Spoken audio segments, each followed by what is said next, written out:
The series begins with Yoonbom, the female lead, suddenly waking up in terror from a horrifying nightmare. In reality, Yoonbom is a high school teacher, and she went through an extremely traumatic incident last year. Ever since then, the same nightmare has haunted her every single night, a girl hitting her with a pen in front of the entire class. It's clear that something major happened in her past. Because of that incident, she left Seoul and moved to teach at a small rural school. While getting ready to go to school, she overhears teachers talking about her on the way.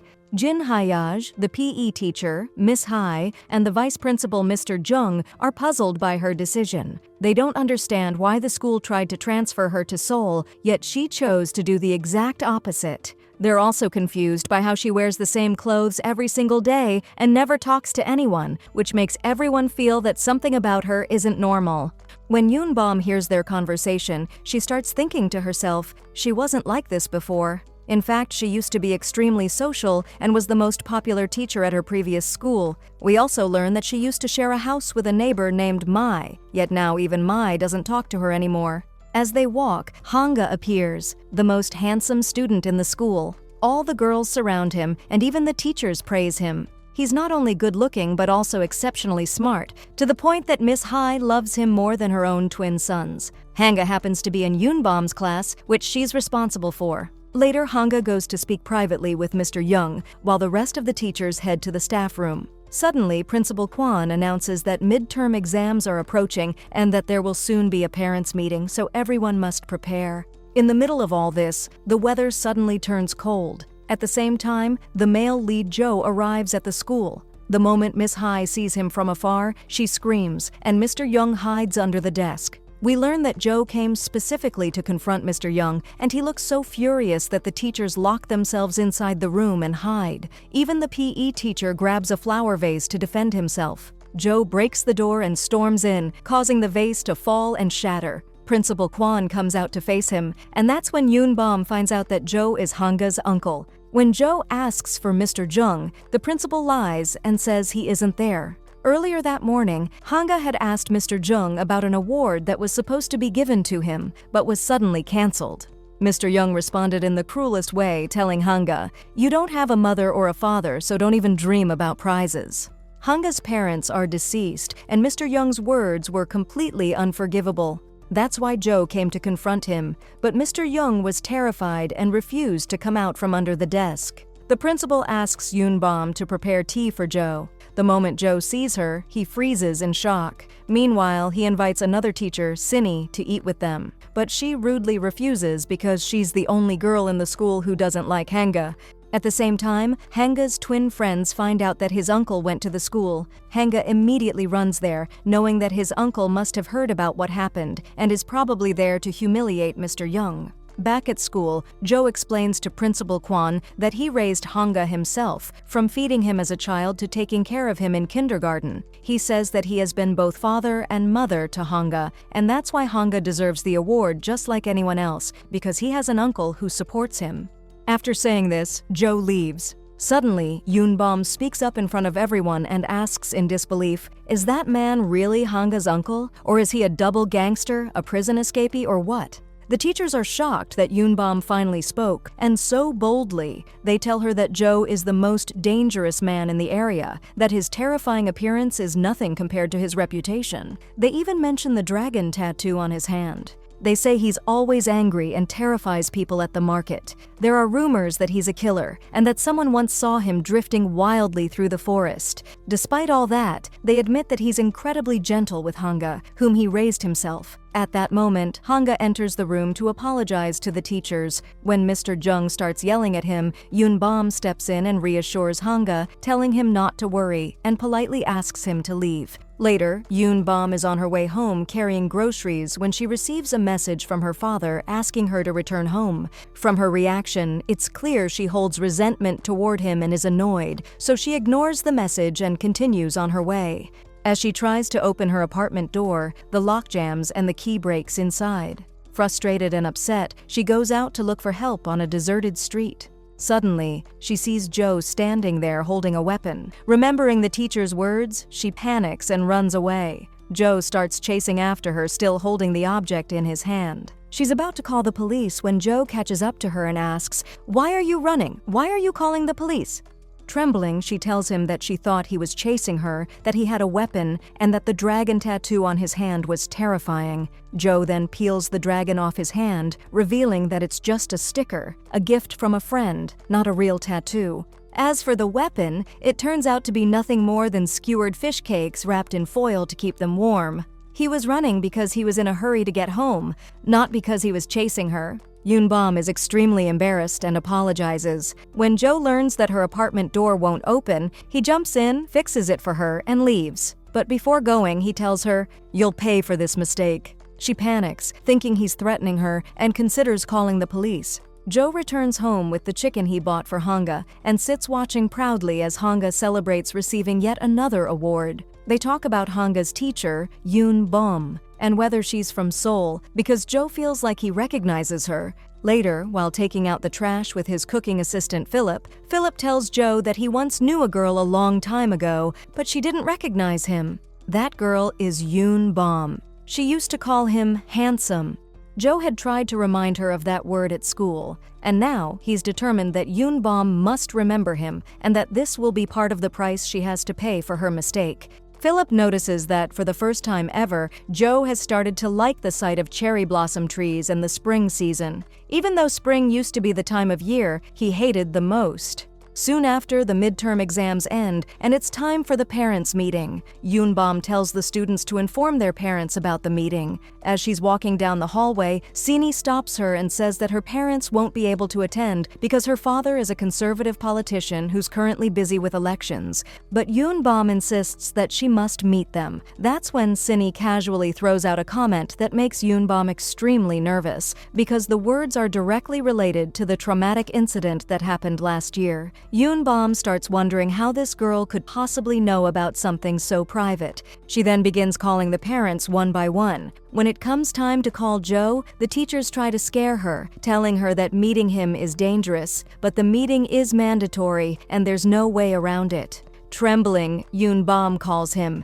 At that moment, Jo is at a restaurant, already in a bad mood. The second he hears about the parents' meeting, he stands up to leave immediately. The teachers panic even more, and Yoon-bom quickly hangs up, telling him they'll meet next week. Because of her anxiety, Yoon-bom confides in Miss Hai, saying she's afraid Jo might take revenge on her because she almost called the police on him. Miss Hai takes her to a restaurant and explains that Jo isn't afraid of anyone in this town, except for the rude restaurant owner. She jokes that Jo can't even ask for his favorite dish when that woman is around. Miss Hai tells Yoon-bom she needs to act just as cold and tough. Mai also takes her to a beauty salon and changes her hairstyle to make her look sharp and arrogant. But Yoon-bom doesn't like that idea. She decides to make her own plan for the meeting. On the day of the meeting, she wears a pink dress and looks soft and elegant for the first time ever. Even the students ask her if it's her birthday, since they're used to seeing her dressed in black. When it's time for Jo to arrive, all the teachers quietly slip away and leave Yoon-bom alone to face her fate.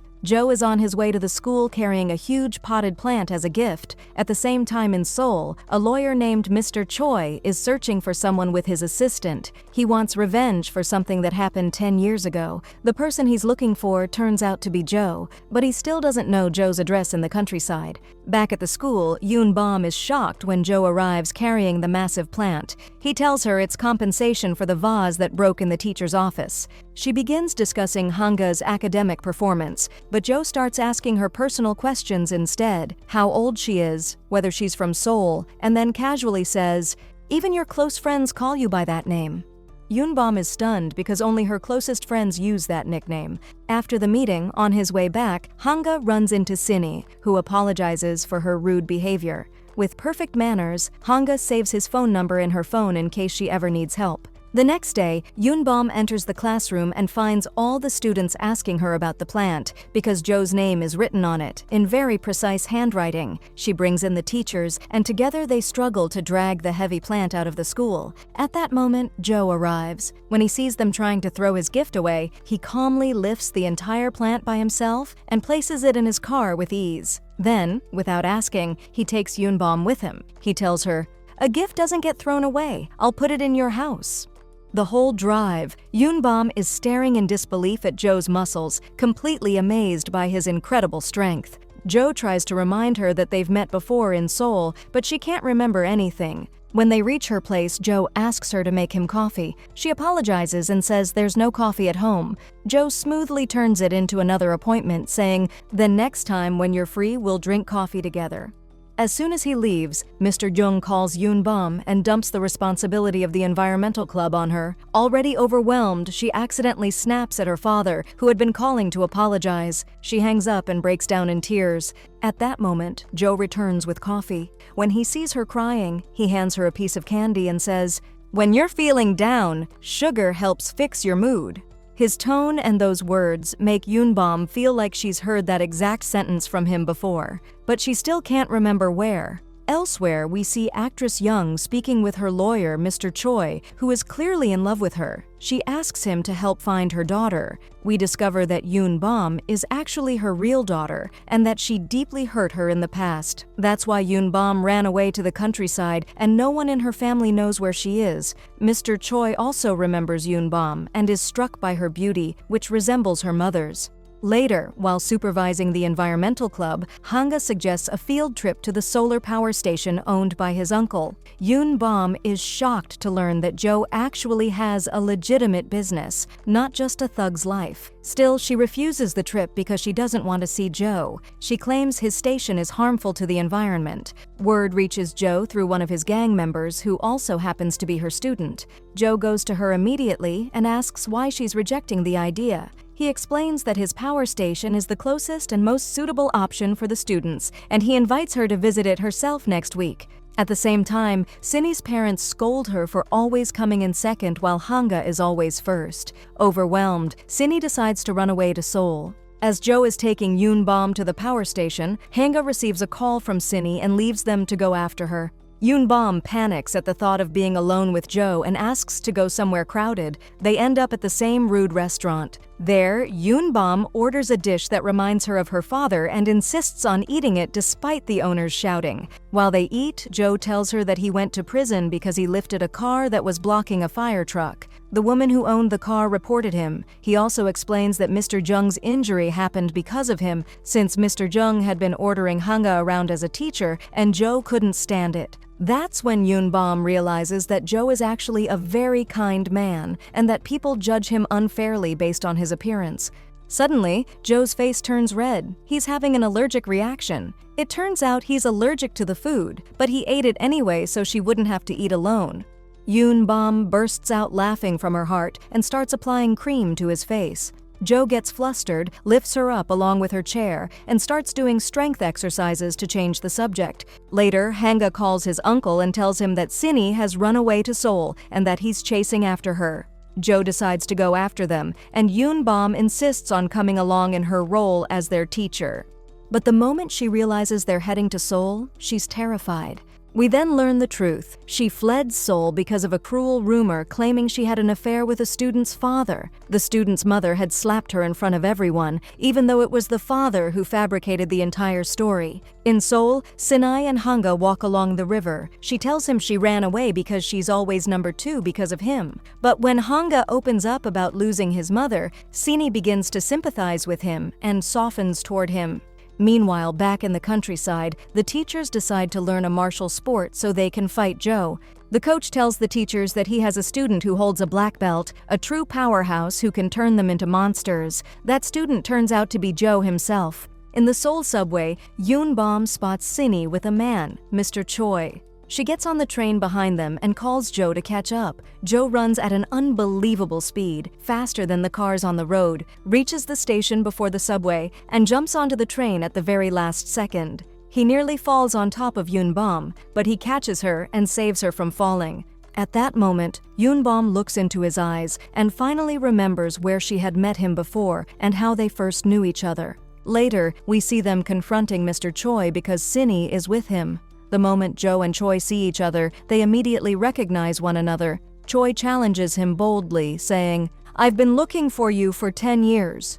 Jo snaps, and they're about to fight, but Yoon Bom steps between them and breaks it up. She asks Mr. Choi what he wants from Sinai, and the truth shocks everyone. Mr. Choi turns out to be Cindy's older brother. He says he already informed their parents that she's with him. Choi takes his sister Mishi away, while Yoon-bom returns with Jo and Hanga. Meanwhile, Choi curiously questions his sister about Jo's life in the countryside. We then learn that Jo and Choi used to attend the same school long ago, and that Choi was the one who taught Jo how to take care of Hanga when he was just a baby. But a major incident in the past turned them into enemies.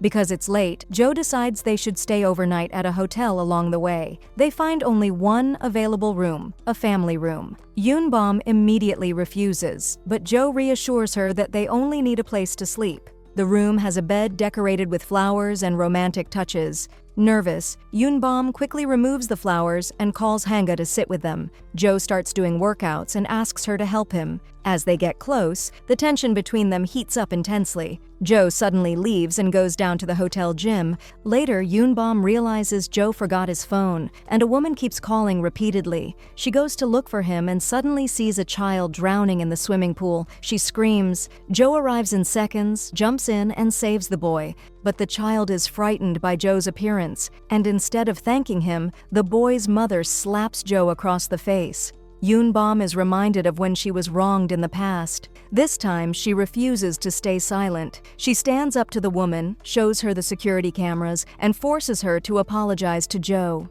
Meanwhile, back in the countryside, the teachers are training, and Miss Hai accidentally injures Mr. Jin. He lashes out verbally, telling her that's why she's divorced and why no one can stand her.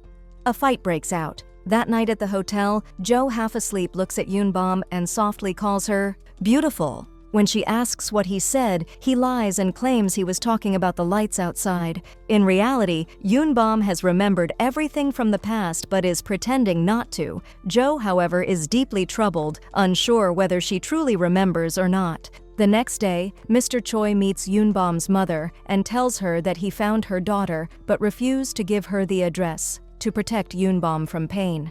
It's revealed that he has loved Yoon-bom for a very long time. Back at school, rumors start spreading among the teachers that Hanga might actually be Jo's son, not his nephew, because Jo's concern for him seems unnatural. They also claim they saw Jo with a woman at the market, assuming she must be Hanga's mother. Yoon-bom is forced to believe the rumors when she remembers the repeated phone calls Jo received at the hotel. On her way home in the rain, she sees Jo standing without an umbrella, opening a sewer cover. When she asks what he's doing, she discovers he's rescuing a small puppy trapped inside. Jo tells her that he had previously saved this dog from a landslide in the forest, which was why people had seen him speeding through the woods and assumed he was committing crimes. At that moment, Yoon-bom realizes how deeply misunderstood Jo is and how pure his heart truly is. We also learn that when Miss Hai once saw Jo racing through the forest, he wasn't doing anything bad. He was rescuing the helpless dog. When Yoon-bom and Jo notice that the puppy's leg is broken, they rush it to the hospital. To keep the puppy warm, Jo removes his shirt and hands it to Yoon-bom to wrap the dog. The nurse can't stop staring at Jo's athletic body. Yoon-bom notices old scars on his body. Jo tries to hide them, but she reassures him, saying that not all scars mean a person is bad. When the doctor sees them, she assumes Jo is Hanga's father, and Jo casually agrees. Yoon-bom is shocked. Later, it's revealed that the misunderstanding happened because Jo filled out the puppy's paperwork and wrote Hanga's name, listing himself and Yoon-bom as the parents. When Yoon-bom finds out, she bursts out laughing. They decide to adopt the puppy together once it recovers and go out to dinner. Jo starts joking with her, calling her my wife, and says that since they're the puppy's father and mother, they must be together now. He even pretends to be her husband in front of the rude restaurant owner. Yoon-bom laughs until she can barely breathe. Later, she invites Jo out the next day. Jo tells Philip, who says this is definitely love, proof being that she started wearing colors other than black and is leaning on him for protection. The next day on their date, Yoon-bom wears pink. She feeds Jo with her own hand and ties a food apron around him. Jo becomes convinced that she loves him. As they're leaving, Jo is about to ask her seriously, "Are you attracted to me?" But she answers yes before he even finishes. Jo is overjoyed. The truth, however, is that she didn't say yes because she loves him. She said yes because she remembered everything. She remembers that a year ago, when she passed out after a restaurant closed, Jo was the one who helped her. She remembers trying to throw herself in front of a truck to end her life, and Jo saved her at the very last second. She only wants to repay him. That's why she wore the same clothes she had worn a year ago and returned the candy he once gave her. Joe stops her and asks seriously what happened last year, why she wanted to end her life, and what drove her to that point. Yoonbom explodes in anger and tells him, "You're just my student's uncle. Stay in your place and don't cross the line. That kind of misunderstanding destroyed my life once before." She leaves him and walks away. The next day, while watering the plant on the rooftop, a bee starts bothering Yoonbom. As she runs from it, she crashes into Mr. Choi. He shields her with his body, and the bee stings him on the head instead. She treats his wound, and he brings her fried chicken as thanks for taking care of his sister, Sinny. He gives her his number and tells her she might need him someday. Joe is completely distracted, his mind consumed by thoughts of Yoonbom, so much so that everyone around him notices. To release his pent-up energy, he goes to training. That's when the teachers are shocked to discover the truth. Joe is the black belt the coach had been talking about all along. The student they were supposed to train so he could train them turns out to be the one who will teach them instead. Joe starts sparring with Mr. Jin, but because he's not mentally focused, he begins losing in a strange way. Suddenly, his phone vibrates. Joe catches a glimpse of the caller ID and sees that it's Yoonbom. In that instant, his focus and strength snap back. He defeats Mr. Jin in a second and rushes toward Miss Hai to see what's wrong. It turns out Yoonbom is complaining that her house has become infested with hornets and bees. Miss Hai advises her to look for someone online to deal with the problem. The next day at school, they start dividing the teams for the sports tournament. Yoonbom can't find anyone from the countryside who can help her with the hornet problem. As usual, Mr. Jung annoys her and moves her from the white team to the blue team without even asking her. She stays silent, but she's clearly upset. When she gets home, she eats the chicken dish Mr. Choi brought her and is shocked to find that it tastes exactly like her father's cooking. Deeply affected, she decides to call Choi. At that moment, the person hired to remove the hornets arrives. He's wearing full protective gear that covers his face and body, and he doesn't say a word. Yoonbom doesn't recognize that it's Joe. Joe gets to work immediately. The first thing he does is remove the hornets from the plant he had given her as a gift. Yoonbom tells him that if the plant bothers him, he can just cut it down. She doesn't even need it. Those words hit Joe hard, making him burn inside. He moves to the tree behind the house, which is also full of hornets, and starts cutting it down. While working, he hears Yoonbom on the phone with Mr. Choi, telling him that she's going to meet him. Joe is consumed by jealousy. In a burst of anger, he strikes the tree once, knocking it down. The tree nearly falls on Yoonbom, but Joe catches her at the very last second. In that moment, she notices the dragon tattoo on his hand and realizes it's him. Meanwhile, at the library, Hanga watches Sinny quietly. She approaches him and returns his notebook. He offers to help her study, and they begin studying together. Sinny tells him she won't be happy in the sports competition unless she beats him specifically. Back at the house, Yoonbom confronts Joe sharply, asking why he came when she had clearly told him to stay away. She tells him she doesn't want his help. Joe is deeply hurt. He had only come to apologize for his intrusive questions. Without saying a word, he lifts the heavy tree trunk onto his shoulder and walks away in silence. The next day, Yoonbom meets Mr. Choi at a restaurant. Because they're both from Seoul, they blend in perfectly. Choi notices Joe sitting at a distance, watching them. Wanting to provoke him, Choi makes a pointed comment, saying that people from the countryside always meddle in things that don't concern them and cross boundaries, unlike refined people from Seoul. Yoonbom agrees with him. Joe hears everything. Wounded, he stands up abruptly and leaves. Later, Joe visits the puppy at the hospital, thinking that if he truly loves Yoonbom, he needs to be honest. But from her perspective, he's always invading her privacy. At the same time, Mr. Choi visits Yoonbom's parents. It's revealed that the chicken soup he brought her was actually made by her father. Choi asks them what really happened that drove their daughter away. Yoonbom's mother tells him the bitter truth. A year ago, when Yoonbom was falsely accused of having an affair with a student's father, she had gathered real evidence proving her innocence and was ready to sue the people responsible. But her own parents stopped her because they believed the rumors instead of their daughter. We learn that Yoonbom's mother, being a public figure, feared public opinion and chose to protect her image rather than her child. When Yoonbom realized that no one in her family believed her or stood by her, she left Seoul and fled to the countryside. Now, her parents finally know that the evidence she had was real and that she was innocent. They want to apologize and fix their mistake with the help of lawyer Mr. Choi. Meanwhile, Jo is at the animal clinic when Yoon-bom happens to pass by holding a white ball. From that, Jo realizes she's on the white team in the sports tournament. The next day, the school invites parents to supervise the teams. Jo takes charge of the white team for Yoon-bom's sake. Mr. Choi arrives as Sinai's guardian and takes charge of the blue team, believing Yoon-bom is on that side. That's when the war between the two men begins. Jo puts his team through brutal training, while Mr. Choi motivates his team with donuts he specially brought from Seoul. Hanga and Sinny talk, and she accuses him of bringing his uncle just to beat her. Hanga explains that he actually tried to stop his uncle because he doesn't want to win against her. This leaves Sinny confused, wondering whether Hanga is genuinely kind or just pretending. Later, Jo visits the puppy again and finds Yoon-bom there. They play with the puppy together, and Jo tells her he's on the white team. He promises the puppy that he'll bring it a medal the next day. While preparing for the competition, Hanga drops a bombshell, telling Jo that Yoon-bom is actually on the blue team, not the white team. The moment Jo hears this, the competition stops mattering to him. He wants Yoon-bom to win. He goes straight to Mr. Choi and explains how to win the tug-of-war, insisting that Choi must win at any cost, for Yoon-bom's sake.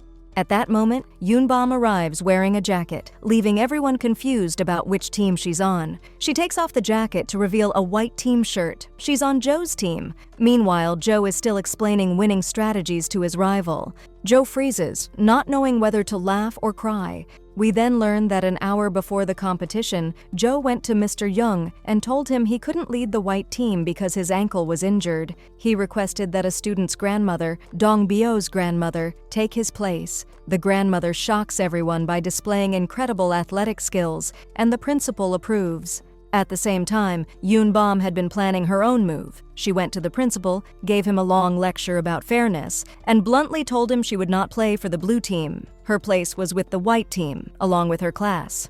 The principal agrees. Back at the field, when Yoon-bom joins the white team and confidently tells them to prepare to dominate, Jo is stunned. He turns to Hanga and asks why he said she was on the blue team. Hanga replies that Sinny told him, and she never lies.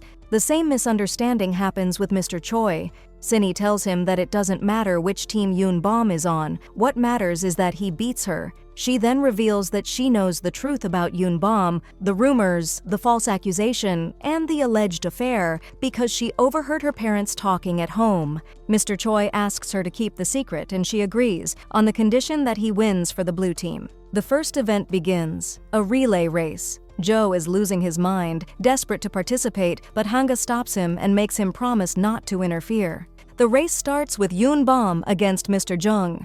Yoon-bom is surprised to see Jo standing far away, not participating. She's hurt, but the race begins anyway. They pass the batons smoothly until it's Hanga's turn. He pulls far ahead of the blue team, but suddenly makes a strange move. He throws the baton into the air. At that exact moment, the blue team overtakes him. A dog standing on the field grabs the baton in its mouth and runs off. The white team tries desperately to get it back, but fails. By the time they finally retrieve it, Sinny has already crossed the finish line. The blue team wins the first round. Mr. Jin mocks Jo and drags him away. Yoon-bom sees this and becomes furious. She storms over to Jo and angrily kicks his leg, but she's the one who ends up hurting herself because of his solid body. Fuming, she snaps at him. "I know you're pretending your ankle is injured. There's nothing wrong with it. You stopped participating because you're upset with me. But don't be childish and drag your emotions into the game. Focus on the competition. Didn't you promise the puppy you'd win a medal for him?" Jo is about to agree, but then remembers the promise he made to Hanga not to interfere. He sticks to his decision and refuses. Yoon-bom literally drops to her knees in front of Jo and begs him. She tells him, "Fine, then think about Dong Bio's grandmother. It was her dream to win the medal. Now her leg hurts and she can't continue." Still, Jo remembers Hanga's words. He turns away and leaves. Yoon-bom calls after him angrily, telling him to stop, saying she has one last thing to say before he disappears from her life. At the same time, actress Nani, Yoon-bom's mother, is at a press conference. Everything is going smoothly until a journalist suddenly asks her about her daughter and the scandal from the old school. Nani becomes visibly shaken and snaps, "I don't know what you're talking about. Those are personal questions. No one is allowed to ask me about this again." Back at school, lawyer Choi goes to Yoonbom's office carrying a drink, but he freezes when he sees a food container there. It turns out Joe sent it. There's a note written in Joe's handwriting saying, "Running on an empty stomach isn't good. Eat all of this." Choi burns with jealousy. From that moment on, he becomes determined to crush Joe in the next match. The second match begins. It's tug of war. Joe sits alone, replaying Yoonbom's final words in his mind. She had told him honestly, "I'm not asking you to join because of the dog or the grandmother. I'm asking because I need you beside me." Joe is stunned. He asks her to repeat it. She does, clearly and without hesitation. As the match reaches its most intense moment, Joe appears, walking toward the white team with overwhelming presence. Yoonbom lights up with joy. Everyone knows the beast has entered the field. The white team starts pulling with all their strength. Joe and Choi face each other directly. Choi sneers and says, "You jerk, I knew you'd do this. You make people trust you, and then you betray them."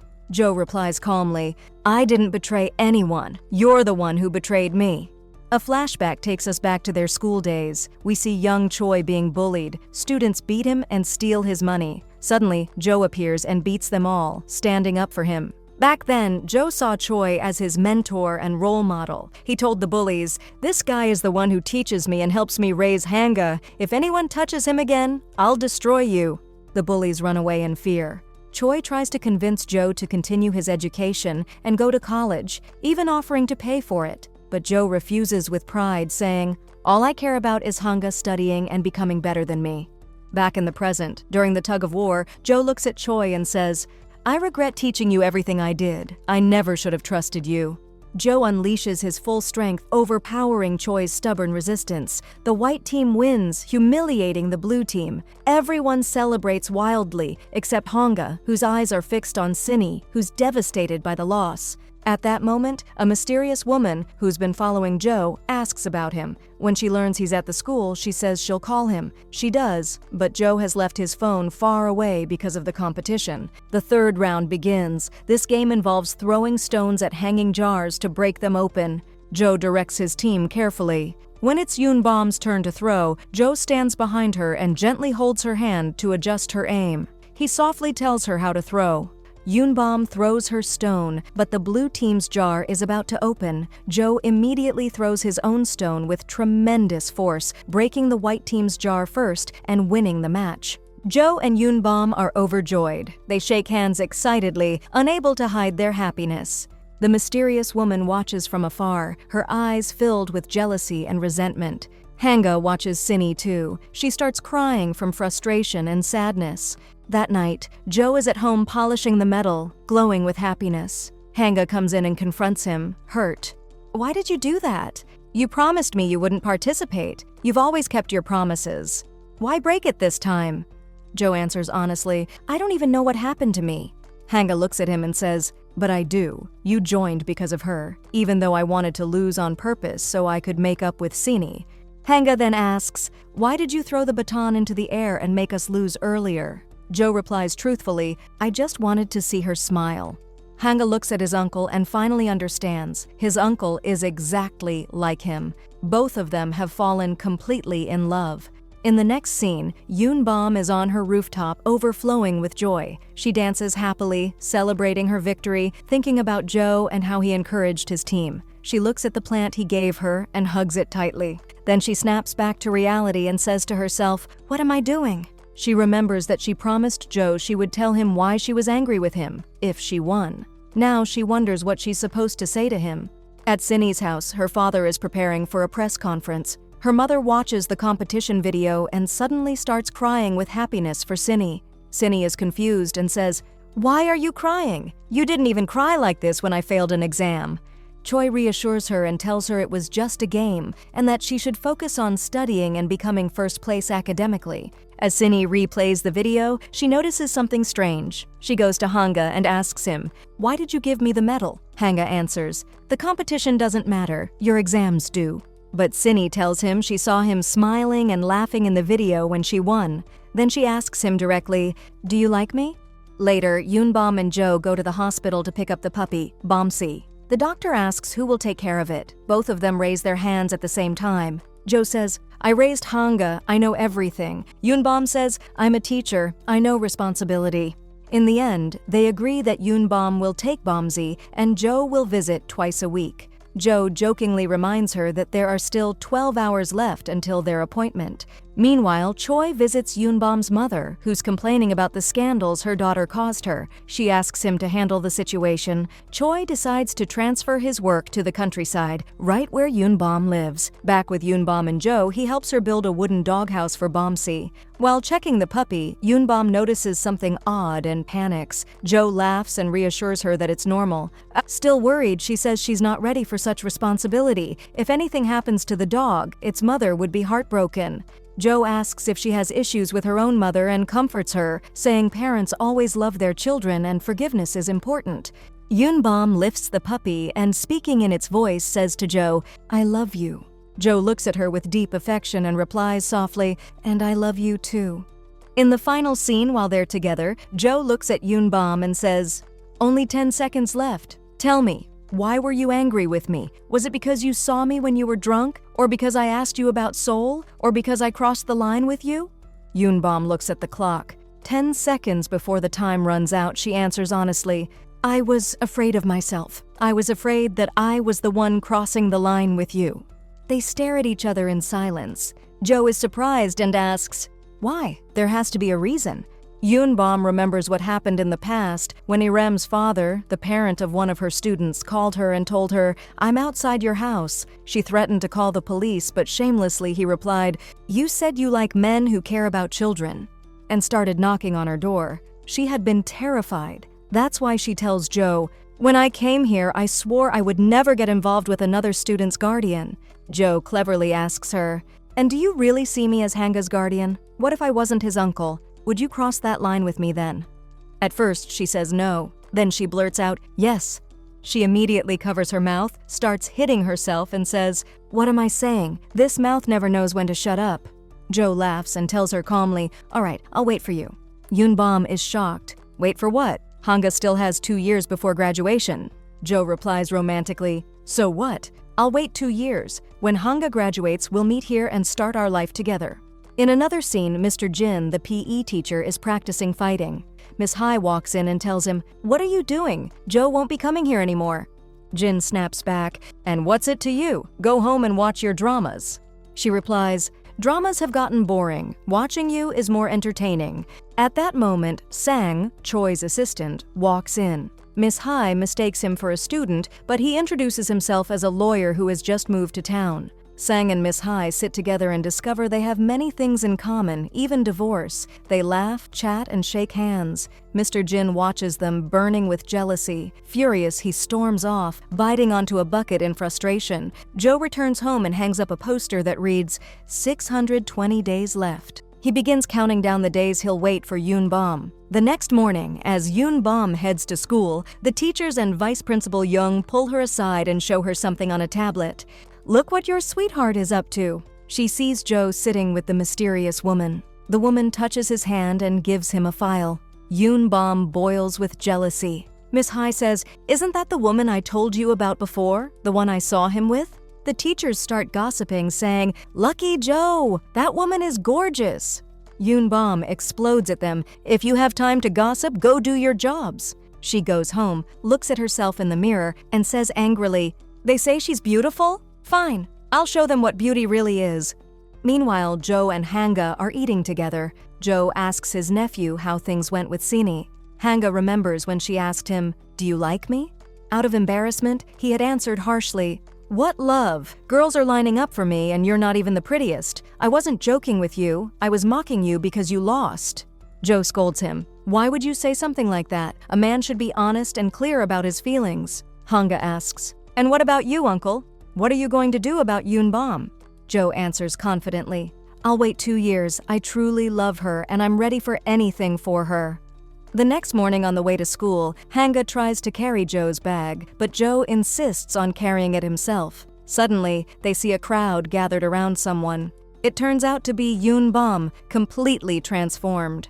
The moment Joe sees her, his breath is stolen by her beauty. He completely loses control, drops everything, and runs away. He goes to an empty spot and starts digging into the ground like a madman just to release the energy inside him. The older women in the town watch in confusion, asking, "What's wrong with him? Why is he digging like that?" Dongbyo's grandmother says he must have bad thoughts in his head and is trying to drive them out by digging. Joe tells himself, "No matter what happens, I'll endure it. I'll wait the 2 years." That night, Yoonbom stands in front of her house, trying to open the door, but the lock jams again and the key breaks. Joe happens to pass by. The moment he sees her, he's about to run away, but she stops him. "Why did you run away from me this morning?" she asks. Then she adds, "And look, the lock is stuck again. Can you jump over the fence and open it like last time?" Joe remembers the 2-year promise and the boundaries they set. Afraid he'll weaken, he turns and runs away. Yoonbom stands there, cursing him in frustration. Joe goes home, ranting to Hanga, "Aren't you ever going to finish school already? Isn't there another way to get a diploma without going every day?" He keeps rambling, asking whether time has run out on him or if they invented time just to torture people. Hanga patiently starts explaining the laws of physics, but Joe cuts him off. "Enough, enough, don't fry my brain." Yoonbom tries to climb the fence by herself, but fails. Suddenly, Mr. Choi appears and helps her up, lifting her until she gets inside and opens the door for him. She thanks him, and he casually tells her that he's moved and now lives next door. She replies, "Good. Are you free this weekend? I want to talk to you about something." Elsewhere, Joe tries to practice meditation to calm himself down and forget about Yoonbom, but Choi calls him and meets him, holding a document. "You broke your promise and joined the competition," Choi says, "so you have to be punished. Sign here. You either enlist in the army or you call me my love." Joe scoffs. "The army? Forget it. Calling you my love is easier." He actually calls him that mockingly. Choi hands him his business card and says, "I'm a lawyer here now. If you ever need help, call me." Joe replies coldly, "Welcome to the area, but if I ever go to prison, I'll never ask you for help." As they part ways, Yoonbom calls Choi and invites him to a cafe. Joe overhears the phone call and completely loses his mind. He runs after Choi and demands, "Why is she calling you?" But Choi ignores him and says nothing. Joe returns to his rage, digging into the ground again to release his anger. Dongbyo's grandmother rushes over to tell him that her house was robbed because the lock was broken. Miss Hai immediately realizes the truth and says, "Yoonbom's lock is broken too. I'll call her and warn her." She calls Yoonbom, but Yoon doesn't answer because she's sitting with Choi. Yoonbom is asking Choi about legal cases related to the school and the students. Choi shows off his intelligence, bragging about the cases he's won, and tells her confidently, "If you ever get into trouble, I'm here." On their way back, Yoonbom tells him the story of a friend, which is actually her own story, about how another teacher slapped her in front of everyone. While she's talking, she suddenly sees police cars and a crowd gathered in front of her house. She runs over in panic. The police tell her there was a burglar breaking into houses. She rushes inside and is shocked to see the police holding a man in handcuffs. That man turns out to be Joe. Yoonbom enters, and the officer asks her, "Do you know this burglar?" She looks at Joe coldly and says, "I don't know if he's a burglar or not." Joe is stunned. He says, "I came in because today was my scheduled visit with the dog, Bomsey. Did you forget?" She doesn't answer. Suddenly, they hear shouting outside, someone screaming, "Thief!" Joe looks up and sees a man on a motorcycle trying to escape. Joe's eyes widen in shock. "Hey, stop!" Joe shouts. The thief panics and speeds off on the motorcycle. Even though Joe is still wearing handcuffs, he takes off running at incredible speed. The police start to chase, but lawyer Choi stops them calmly and says, "Let's think logically. I slipped my phone into his motorcycle bag. I'll track him with GPS." Elsewhere, Principal Kwon and the teachers are sitting peacefully, enjoying the weather, until the thief suddenly speeds past them, with Joe chasing right behind him. The thief suddenly swerves to avoid hitting a girl, pulls out a weapon and tries to strike Joe, but Joe leaps forward and catches the weapon with his bare hand before it can land. The scene cuts to Joe behind bars at the police station. The lock repairman is screaming, "I didn't do anything. Miss Hai told me to change the lock." And indeed, the truth comes out. Miss Hai had hired the man to change Yoonbom's lock because she was worried about her safety, but Hanga's twin friends saw him and assumed he was a burglar, then called the police. When Joe arrived and saw the lock removed, he thought something terrible had happened and rushed inside to check on the dog. The police say, "All right, it's all a misunderstanding." But the locksmith stubbornly insists, "My whole body hurts. I won't drop the charges." When asked why, he says, "Didn't you see how Joe chased me? He looked like a lion ready to tear me apart." Yoonbom visits Joe in the detention cell and scolds him. "Why are you so reckless? Look at Choi. He used his brain and caught the thief with his phone." Joe snaps back, "You're comparing me to him? I did this because I was worried about you, and you were sitting with him at a cafe and forgot my time with the dog. You've changed, Yoon." She fires back, "And what were you doing with that woman who was holding your hand?" At that moment, Choi steps in and hands Joe his card. "The man won't drop the case. You need a lawyer." Joe pushes the card back angrily. "I told you I don't want your help. I'd rather sleep in jail." Yoonbom leaves, upset. That night, she sits at home trying to fix the door and thinking, "What will I do if he stays in jail?" The next morning, Joe is released, and Choi is waiting for him. It turns out Choi resolved everything on his own. Choi takes Joe home and hands him the reconciliation document. "Sign here." Joe asks him, "I didn't hire you. Why are you doing this?" Choi stays silent. Joe is about to sign the document with the lawyer, but suddenly stops and says, "I need to do something first." He goes to the locksmith's shop to apologize, but the man isn't there. Joe tells himself, "An apology isn't enough. I need to bring him a gift." At the market, Joe spots Yoonbom. She sees him too, but pretends not to, and keeps walking. Yoonbom buys several water bottles and some heavy containers. Joe sees her struggling to carry 5 bottles and says, "Looks like they're heavy. Let me carry them for you." Embarrassed, she replies, "Mind your own business." Back at her place, she tries to move the heavy plant and it almost falls on her leg, but Joe appears at the perfect moment, lifts it effortlessly, and places it on the balcony. Yoonbom watches him silently, dying to ask who the mysterious woman was. Joe notices some things covered with a blanket and asks, "What's under that?" She answers awkwardly, "Nothing." She then asks him how his weekend was. He tells her, carefully leaving out the mysterious woman. Yoonbom thinks to herself, if he didn't mention her, then maybe there is something. She tells him, "You're not the same anymore, Joe. You've become strange." He replies, "Strange? You're the one who's changed. Didn't you say we'd wait 2 years? I'm forcing myself to control my feelings, and you don't appreciate that at all." She responds coldly, "If it's that hard for you, then break the promise." Joe freezes. "Do you realize what you're saying? Are you serious?" She answers, "Yes." He leaves, crushed, telling himself, "She told me so easily to break the promise. She must not love me." But the truth is something else entirely. Yoonbom uncovers what was hidden under the blanket. It turns out she bought all the locks from the locksmith's shop. We learn that she went to the locksmith, begged him to drop the charges, and told him Joe was the kindest person in the world. She even knelt before him, but he refused. Then she discovered he was a huge fan of actress Nani, her mother. She promised him a ticket to Nani's fully sold-out concert in exchange for dropping the case. She called her mother, got the tickets, and resolved everything.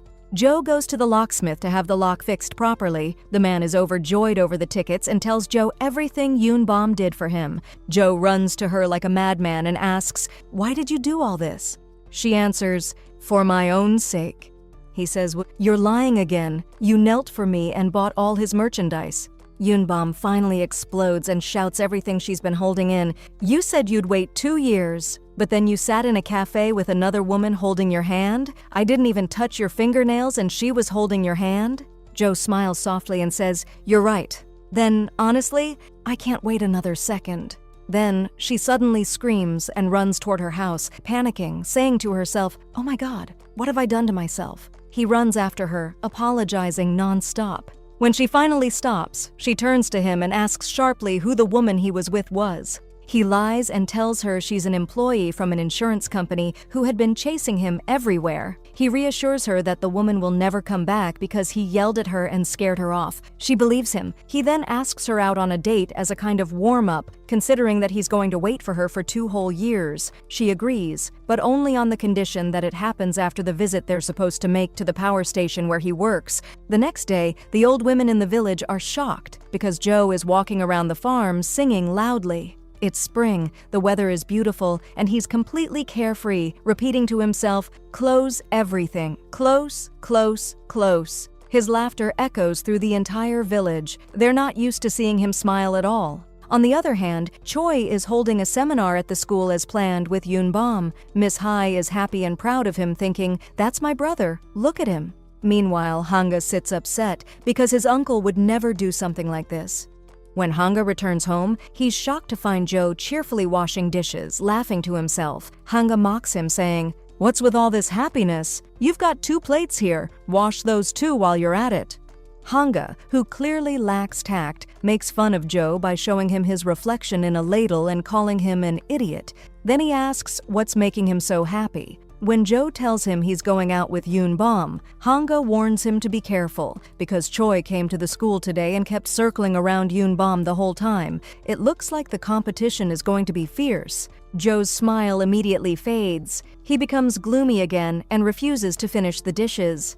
The next day at school, the teachers hold a gossip session, talking about Joe and the woman they saw him with. They start guessing that he's secretly in a relationship. Yoon Bom storms in angrily and tells them the woman is just an insurance employee who was chasing him everywhere and that he sent her away. She yells at them, saying it's wrong to talk about people behind their backs. They ask her why she's defending him and how she knows all this information. She makes an excuse about having work to do and runs off, but Soom follows her and asks if there's something going on between her and Joe since her mischievous sons once saw him enter Yoon Bom's house. Yoon Bom tells her he only came to take the dog, nothing more, then runs off. Of course, Soom doesn't believe her. Yoon Bom takes the students on a trip to the power station where Joe works. To welcome them, Joe comes down dramatically, like a lion descending from above, and greets them enthusiastically. He gives them a tour and explains that his company competes with global corporations, all thanks to the efforts of the CEO. The students get excited and want to meet the CEO.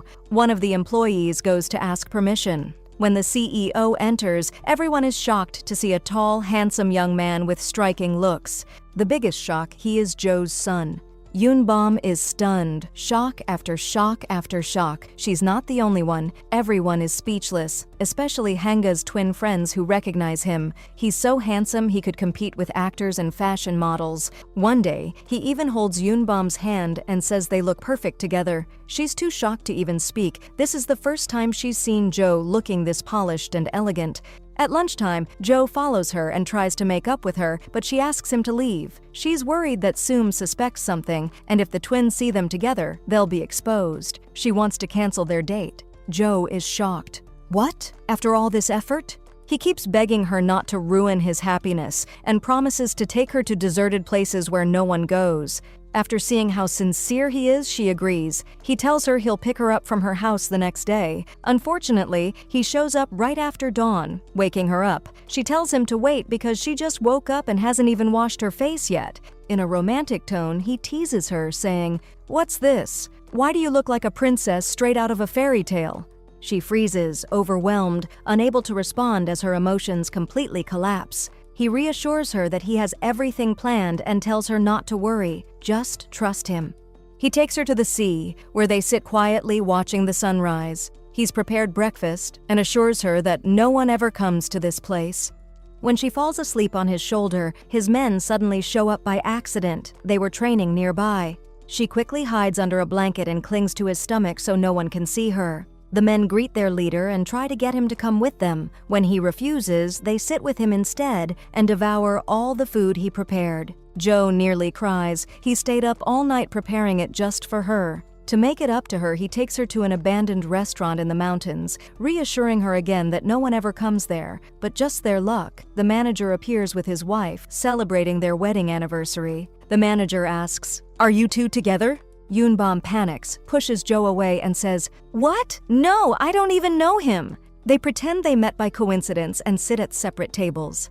Elsewhere, Choi's assistant and Soom are on a date at an amusement park. We notice Choi secretly watching them. He's jealous and worried that the assistant might be taking advantage of her. He refuses to let her pay the bill. The assistant pulls out his card and pays to prove he's a decent man. Choi keeps sticking close to them, following them around the park, clearly annoyed. Every time he gets the chance, he looks like he wants to punch him. Soom notices and pretends they're lovers just to provoke him. At the same time, Jo and Yoon Bom arrive at the amusement park. Jo gets nervous because it's crowded and someone might recognize them, but Yoon Bom is excited and wants to try the rides. They soon realize that no one actually comes here. Privacy is guaranteed. When Soom sees Yoon Bom, she panics and grabs Jo, dragging him toward the haunted house. She pulls in the assistant too, who's already terrified. Inside, Yoon Bom is absolutely terrified. She screams at the ghosts, chases them away, and hides in their own hiding spots. When the ghosts appear, she clings tightly to Jo and screams. Yoon Bom is upset because she didn't enjoy the amusement park at all. To cheer her up, Jo takes her to an abandoned school she used to attend, though she's starting to feel cursed by the word abandoned. Jo prepares a romantic atmosphere just for her. He sets up games for her and gently pushes her like she's on a swing, letting her relive all the moments and feelings she never got to experience back then. She laughs, relaxes, and enjoys herself until the day finally comes to an end. At the end of the day, Jo gives her a gift and asks her to open it when she misses him. She asks him not to wear suits anymore because she gets jealous. He looks too handsome, and she doesn't trust other women not to stare at him. He smiles and tells her, "Anything you want, all my suits are going straight to the trash." They share a final hug, full of warmth and restraint. Privacy is at its peak because the teacher is watching. His heart turns soft like a chick, and Yoon Bom starts begging him not to let anyone find out. Jo gently silences her and reassures her, "Don't worry, I'm here." He walks toward the teacher, drops to his knees, and begs him. The teacher decides to take advantage of the situation and orders Yoon Bom to gather information about Choi's assistant. Then he takes Jo aside, keeps him busy with food, and asks him for another favor, one we don't find out about yet. The next day at school, Yoon Bom tries to avoid everyone, but Soo catches her and asks bluntly if she went to the amusement park with a man because she saw her there. The teacher intervenes, throws her bag to her, and tells Soo that he met Yoon Bom at the park, but she was alone. Soo thanks him. Later, Yoon Bom approaches the teacher and tells him that the assistant is single and has never been married. After school, Soo goes to the sports center to withdraw money. She's not even planning to train, but she's shocked to see the teacher sparring with Jo. To everyone's surprise, the teacher wins and knocks Jo to the ground, where he doesn't move. We later learn this was all planned the night before. Jo looks genuinely upset. He's never lost to anyone before, but it's all an act. He stays on the ground, groaning in pain. Soo is stunned by the teacher's strength and says, "Where did you get all this power from? And since when do you have muscles like that?" When she finds out Jo is leaving the gym, the teacher refuses to let her cancel her membership. "No way, I'll train you myself. Go change and come back." Back to Yoon Bom. She's dying to open the gift because she misses Jo terribly. She barely holds herself together, wondering how she'll survive these 2 years. She takes the dog out for a walk. But unfortunately, someone nearly crashes into them on a bicycle. She falls to the ground and bumps into the woman she once saw with Jo. We learn that her name is Yoon. Yoon Bom can't stand her and starts throwing subtle, sarcastic remarks. The dog also keeps barking aggressively, trying to bite her. Inside, Yoon Bom is secretly thrilled, but she pretends not to care. She warns the woman to stay away from Jo because he doesn't want anything to do with insurance matters. The woman laughs and tells her outright that Jo is lying to her, then walks away. Yoon Bom immediately goes to Jo's house and demands the truth. We jump into the past and discover that Yoon is actually Jo's sister. She ran away from home because their father was cruel and abusive. When she returned years later, she already had a child, Han, and couldn't reach the child's father. Their father exploded in rage and kicked her out of the house. She was poor and desperate, so she left the child with Jo, telling him she'd go to Seoul to work and earn money to support all 3 of them. Jo raised Han himself and lied to everyone, saying Han was his nephew and that his parents died long ago, so the child wouldn't grow up believing his mother abandoned him. Jo explains that his sister didn't come back for her son. She came back to claim her inheritance from their father. She's always been materialistic and only cares about money. Yoon Bom suggests that Jo should tell Han the truth. No matter what, she says, that woman is still his mother, and he might need her someday. They change the subject when Yoon arrives, pretending she just came to drop off the dog and then leaves. The next day, a violent hurricane hits the village. Despite the chaos, diligent students still sit for their exams. Yoon notices that Han, the top student, finishes his exam in just 10 minutes and hands in his paper calmly. 5 out of 5 for you, my boy, she says, protecting him from jealous eyes, especially from Jin, who's furious and rushing through her answers trying to keep up.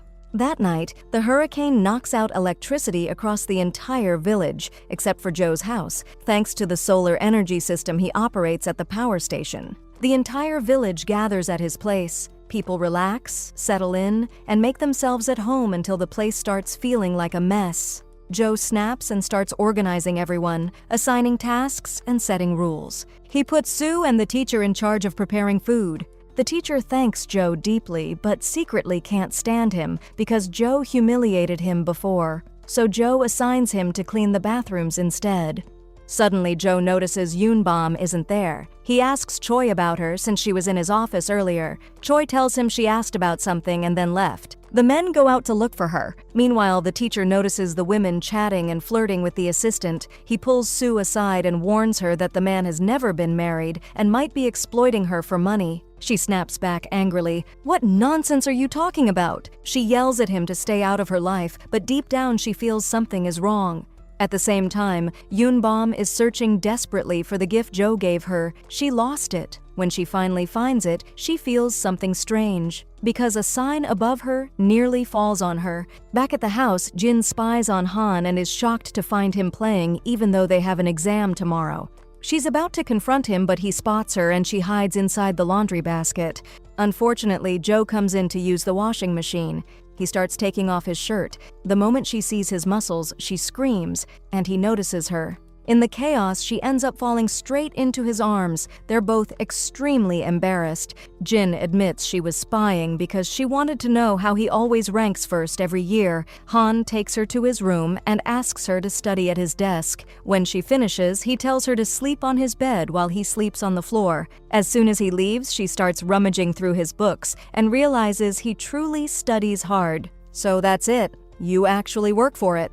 She tries to sleep but can't. Meanwhile, Yoon regains consciousness and finds herself in Choi's arms. She fainted from shock. He supports her and takes her to Joe's house, asking her to change clothes while he answers a call.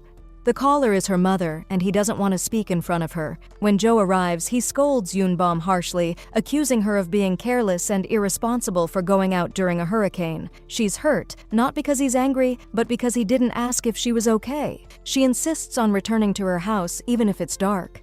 As Joe follows her, she tells him she was searching for the gift he gave her because she lost it. It's precious to her. It's the first gift she ever received from him. He hands her another one and says softly, "I'd give you 1,000 gifts if it meant keeping you safe." He asks her, "What if something had happened to you? What if that sign had fallen on you?" She's shocked and asks how he knows. He explains that when the sign nearly fell, she fainted. He pushed her out of the way and took the hit instead, injuring his shoulder. Choi caught her so she wouldn't hit the ground and took her home while Joe went to treat his injury. Now, overwhelmed with guilt, she apologizes repeatedly and finally asks him softly, "Why are you crying?" Then he admits that he's only cried once since the day he was born. She stares at him in shock and blurts out, "Oh my God, you're extremely sensitive. So these tears are because you were worried about me?" She asks him to stop crying, but he answers honestly, "I don't know how. This is the first time I've ever cried." She tries everything to calm him down, but nothing works. Until she kisses him on the cheek. He immediately feels better, and his tears start to dry up. He takes her to his house, even though the electricity has already returned to the village. He insists she stays the night because he's worried about her, because the whole village is still gathered inside anyway, and also because he wants to prepare her breakfast himself in the morning. He tells her he won't reveal the whole truth yet, so she won't be shocked by his mother. Unfortunately, at that moment, they accidentally see some inheritance papers. He's confused to find his mother's name and official stamp on them, even though she's supposed to be dead. He remembers seeing a strange woman outside the house before and starts suspecting that she might actually be his mother. He takes the papers outside and asks Joe whether his mother is still alive. Joe asks him to calm down and wait until tomorrow, promising to explain everything, especially since the whole village is literally inside the house and everyone would hear them if they raised their voices. Their voices are already loud enough to wake Choi and his sister, who ask what's wrong. They refuse to explain and walk away. The next morning at breakfast, he doesn't eat with them. Jin notices and follows him. She tells him that his classmate's grandmother's birthday celebration is coming up and gives him an invitation. She also tells him she'll wait to buy ice cream so they can eat together. She speaks to him gently, admitting that she was standing behind the door the night before and heard everything. After school, Jin waits for him and tells him he can ask her anything and she'll answer honestly. The surprise is that he doesn't speak at all, he just goes up to his room. We then learn that he secretly took his mother's address and decided to travel to her to learn the truth directly from her. The next day is the grandmother's birthday celebration held at the school playground. The food is incredible because Jin prepared it herself. Everyone is shocked, amazed, and secretly jealous, thinking, so he's a thug with multiple talents now? Especially the elderly women who are overjoyed because she prepared food specifically suited to their health conditions. He tries to use the food as an excuse to talk to Yoonbom, but Choi keeps interrupting. He leaves the meat and goes to give her soup instead, but then the school principal steps in, so he leaves everything and brings her fish instead. She asks him where Han is, since he didn't come. He's surprised. Suddenly, the rude restaurant owner appears and loudly announces that they're perfect for each other. People start gathering around them, especially since Joe brought tuna fish, something the village rarely gets. The adults try desperately to silence the restaurant owner, but she exposes them loudly, saying, "So, how's your son doing? Is his mother pregnant with your daughter yet, or not?" Everyone freezes in shock, especially Sue, who drops the food from her hands. Since this is a village that values privacy immensely, people instinctively start covering their mouths, whispering instead. One woman mentions that she often sees them together at the clinic. Another says she saw him carrying her groceries at the market. The teacher is stunned and says, "So the whole village knows? Then why did you all beg me not to tell anyone that I saw you hugging each other at school?" He adds sarcastically, "Oh, so you're just extremely trustworthy, keeping the secret all by yourself." Jin saves them from the awkward situation by announcing that she's traveling alone to Seoul. Joe immediately runs after her to catch her mother. We then see him sitting with his mother at a restaurant, asking her why she left him. She tells him she was poor at the time and had to leave to work and earn money. When she returned, she wanted to take him, but Joe refused and told her to stay away. She curses Joe and paints him as the villain in her story, portraying herself as the innocent angel. Everyone sympathizes with her. When the meal ends, she tells him she's leaving because her husband and son are waiting for her. She tells him to visit her anytime if he needs anything. He leaves feeling relieved, but then realizes he didn't get her phone number. He runs back, but overhears her talking to Joe on the phone. He learns that everything was planned. She's saying exactly what they agreed on so he wouldn't hate her. In return, Joe will give her her inheritance. It turns out she did all of this purely for money because she wants to take it and spend it on her other family. He swallows all of this pain so he won't shatter the image of his mother in Han's eyes. What a sacrifice, he thinks. But the entire plan fails because she forgets her phone, just like we mentioned earlier. He calls Jin and asks her to come urgently. She begs her brother to drive her, promising to explain everything on the way. Choi is nearby and, upon learning the truth, calls Joe to inform him and reassure him about Han. When Jin arrives, she gets off the bus and finds him sitting in the same place they once sat together before. He takes advantage of the romantic moment and gently teases her in conversation. She tells him she dressed up and wore makeup just to look nice, pretending not to care. He admits that he likes her. She responds, "Me too." They make plans together. When he returns home, he eats dinner with Joe and tells him everything. It's clear that Joe appreciates everything he did for him and isn't angry. He also tells him that he and Jin are now dating and that they ate ramen together. Joe congratulates him proudly, saying, "You're the son I raised." Now that's a respectable ramen date. The next day at school, a gossip meeting erupts because the principal believes Yoon Bom is wrong to love a student's guardian. It could affect her relationship with the students. He keeps insulting everyone until Sue intervenes. She scolds him for treating Jin kindly just because she's the governor's daughter and reminds everyone that the village is full of elders. It's time to hand things over to the younger generation and support them. She tells Yoon Bom to live her life freely and not care about anyone else's opinions. If anyone talks badly, she should stand up to them.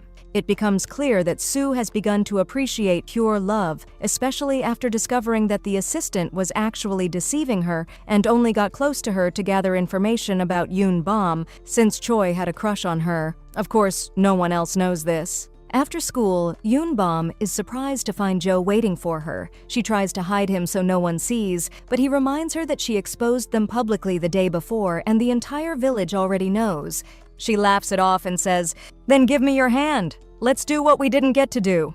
They go play at the beach, take pictures together, and everyone notices the height difference. She barely reaches his shoulder. That's what you call perfect proportions. They go to the fish shop, feed each other, and the women watching from afar are emotionally destroyed by jealousy. At the end of the day, he walks her home. She asks him to let go of her hand. He jokes, "I can't. It seems like it's stuck." He keeps making excuses to walk her all the way inside, to the bedroom door. Finally, he lets go, about to leave, but she grabs him back, hesitant and unsure whether she wants him to stay or go. At that moment, he calls Han and tells him he's sleeping outside the house tonight. And yes, just as you expect, they successfully eat ramen together. The next morning, a surprise awaits. Her mother arrives in the countryside to see her. This happens after she learns from Choi that her daughter is involved with a reckless, troublesome young man named Jo. She experiences the same dramatic moment again, almost getting hit by a passing cart. As she tries to avoid it, she stumbles and nearly falls. Suddenly, Jo appears, lifts her effortlessly, and saves her. She's dazzled by his looks and muscles and scolds him for being reckless. She's pleasantly surprised to discover that he knows she's a famous actress. She tells him that from now on, she'll call him "my brave lion."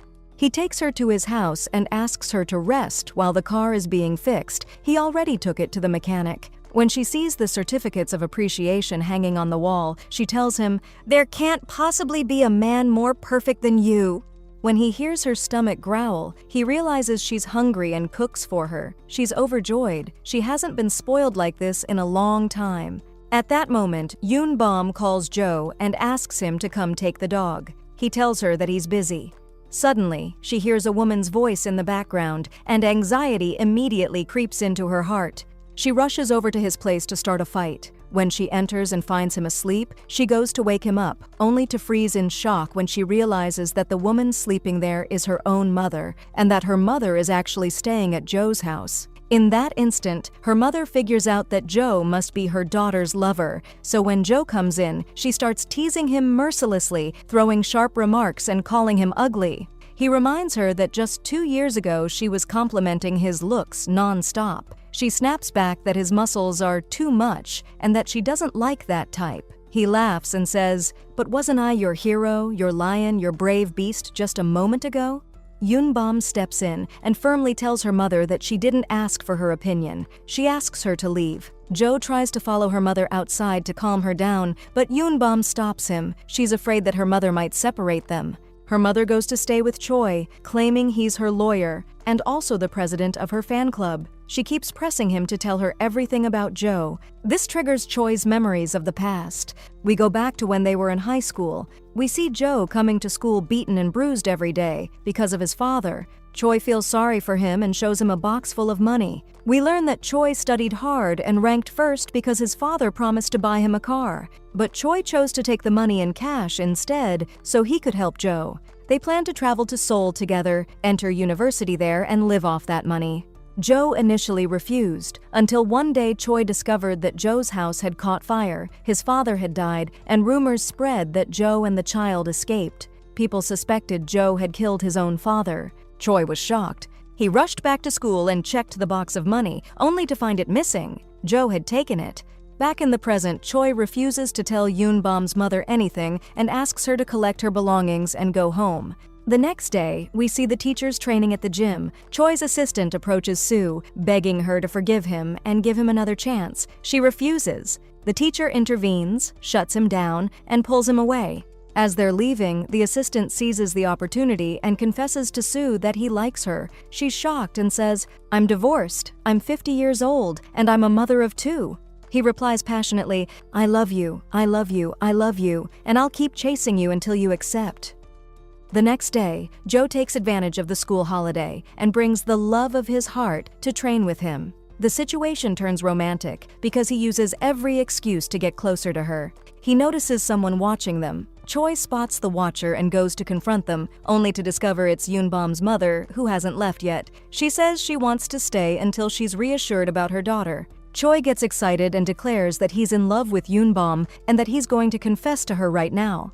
The moment he walks in, she mistakes him for a stranger and hits him. Shocked, he can't even speak. Joe arrives at the same time. Meanwhile, on another front, we see our third couple, the innocent students, going on their first date at the cinema. They choose a horror movie. Jin tries to take advantage of the situation and get closer to him, but he's pure and respectful like oxygen itself. He pulls away. She pretends to be scared and throws herself into his arms. He gently pushes her away, hands her a stuffed toy, and tells her to hug it whenever she's scared. Her hand practically goes numb. Her biggest dream was just to hold his hand.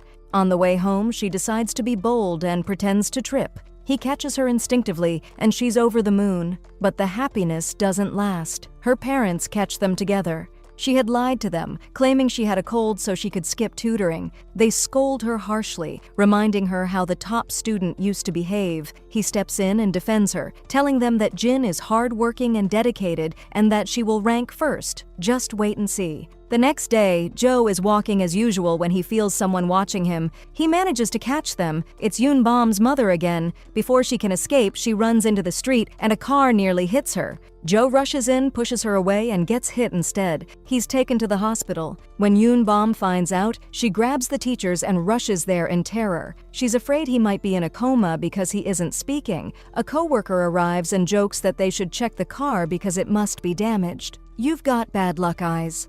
Suddenly, Joe wakes up and reassures everyone that he's fine. The doctor confirms that his muscles are like iron, God is great, and that he only has a small cut on his arm. He'll be discharged after the IV finishes. Yoonbom's mother is there in disguise, trying to make sure he's okay. She wants to pay the hospital bill but hides when she realizes the teachers are around and might recognize her.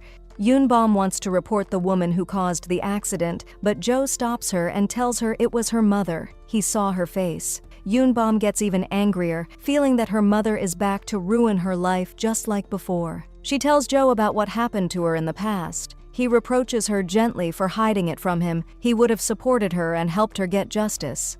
Now he takes the documents she has and goes to Choi so they can file a lawsuit. Her mother is there and asks Choi about the truth. She's heard people say Joe is kind and helpful, not the villain she was told about. Choi tells her coldly that Joe is a bad man and that he killed his father. Unfortunately, Joe is standing there and hears everything. Choi feels guilty. The next day, Choi goes to Yoonbom and apologizes, but she refuses to speak to him, especially after discovering that he had been spying on her and reporting everything to her mother. She demands that he apologize to Joe for what he said. Choi insists, that is the truth. Yoonbom goes home before Joe and asks him directly what happened. He finally tells her that he did kill his father. We return to the past. His father was a tyrant, violent and abusive, who wasted all his money on alcohol. One night, Joe went to buy him more liquor and asked him to watch Han. The careless man dropped a cigarette butt that was still burning. The fire spread through the entire house. When Joe tried to go back inside, he burned his arm, but endured the pain to save the child. His father reached out, crying, "Save me, my son, please." Joe remembered all the beatings, insults, humiliation, and cruelty he had suffered, and he walked away. Now Joe is consumed by guilt, believing that he could have saved his father. Yoonbom tries to comfort him, but she feels it's not helping much. The next day, Joe is shocked when his sister arrives before him. He assumes she's come asking for money again, but instead, she thanks him for saving her son, raising him, and taking care of him all these years. She tells him that what happened to their father was fate and that it was impossible for Joe to save him because he was carrying Han at the time. If he had stayed, all three of them would have died. She also tells him that Yoon Bom was the one who asked her to come and help ease his guilt, and it works. That's why Jo goes to Yoon Bom's house to thank her personally. The next day, the assistant is waiting for Soo in front of the school when he's suddenly confronted by a journalist from Seoul asking questions about Yoon Bom. He panics, stumbles over his words, and runs straight to Choi to tell him. They discover that this journalist hates the famous actress and wants revenge. He plans to publish an article claiming that Yoon Bom is dating students' guardians. The assistant rushes to stop this disaster. Jo overhears the conversation by chance, joins him, and goes straight to the newspaper office. Jo storms into the newsroom carrying a plant, demanding to see the journalist. The moment the journalist hears Jo's name, he panics and hides under a desk. The newspaper manager comes out instead. Jo calmly interrogates them until they confess that they twist facts and add fake names just to create scandals and increase sales. Jo tells them he has filed a lawsuit, and if they publish anything about Yoon Bom, they'll face serious consequences. He has recordings as proof. Meanwhile, Jin invites Han out to eat to celebrate because the results are out and she ranked first. She's over the moon with happiness, especially because for the first time in her life, her parents respect her and treat her kindly. Suddenly, they hide because the twins are in the same place and their relationship is still secret. The teacher shows up with the twins to scold them for their terrible grades. He reveals that they failed and scored lower than Han, who chose all C answers and still beat them. The twins grumble angrily and storm off. Jin is confused and upset, but Han explains that he did all of this for her because he never planned to go to university anyway, unlike her. Back to Choi. He finally decides to confess the truth. He tells Jo that after saving the child, he went to Jo's house to help, but overheard Jo insulting him to his parents, saying he was just a poor guy he pitied and that he only pretended to be his friend so bullies wouldn't hurt him. Choi admits that he lied to his parents because they wanted him to stay away from Jo. He didn't know Jo was standing there listening. Devastated, Choi sought revenge. He stole the money and used it to treat Han.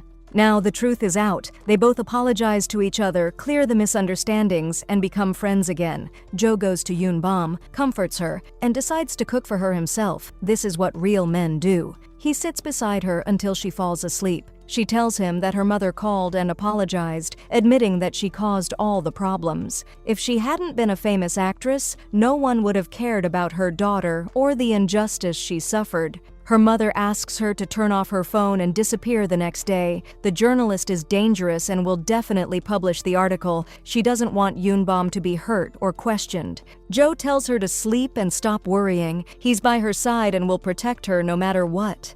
Unfortunately, her mother was right. The article spreads through the village at lightning speed. When Jo wakes up, he searches for Yoon Bom and is shocked to find her gone. She's gone to her mother. Yoon Bom admits that she is the subject of the article, but she chose to face it instead of running away. She followed the rule: eat yourself before anyone comes to eat you. Jo takes her back to the countryside so they can spend the day together because she's returning to Seoul and he won't be able to see her anymore.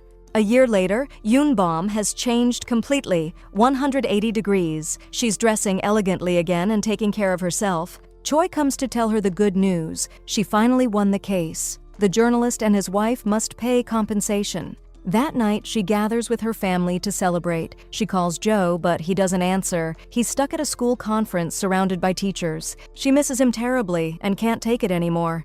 She opens the gift he gave her, nervous that it might be too tight. She gained weight recently, and she screams in shock. The next morning, she jumps in her car and races to the countryside. She wants to bring Jin and Han with her, but finds Choi there instead. He tells her that Jo woke up early and went to work. When she arrives, she discovers that the twins have changed for the better and are now working there. She asks about Jo and is told that he left his phone behind and went to the market. She runs after him and meets Han and Jin on the road. She congratulates them on their relationship and learns they entered the same university together. Han tells her Jo is at the training center for work. She curses playfully. "Did you make the whole village chase you, or what?"